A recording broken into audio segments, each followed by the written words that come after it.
Hi, it's Josh with a quick problem with integration by parts. Here we have to integrate 64x squared cosine 4x dx, and the problem here is that we have an x squared in the integral.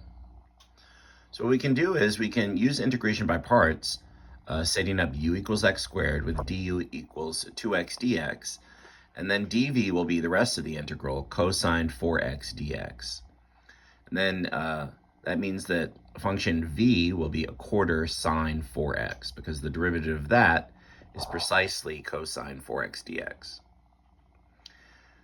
Moving the 64 constant to the left, we'll then have uv minus the integral of v du. So we'll have x squared times a quarter times the sine of 4x minus a quarter sine 4x times 2x dx. But as you can see, now we have a second integral that still has a problem element x inside.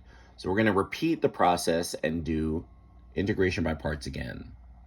Then we have moving a quarter times 2 is a half, moving the constant a half to the left. The integral of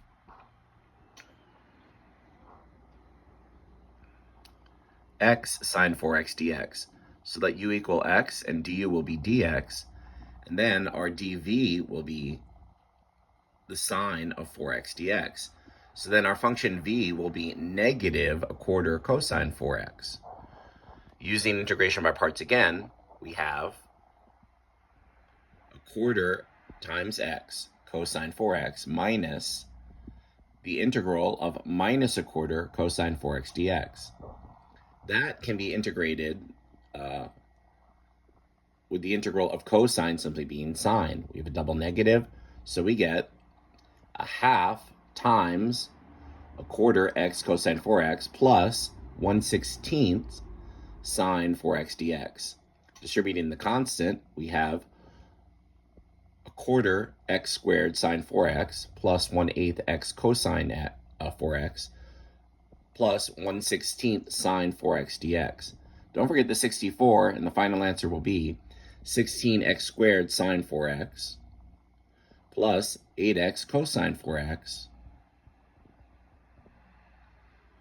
minus 4 sine 4x dx. And that's it for an integration by parts, reiterated twice. Have a good day.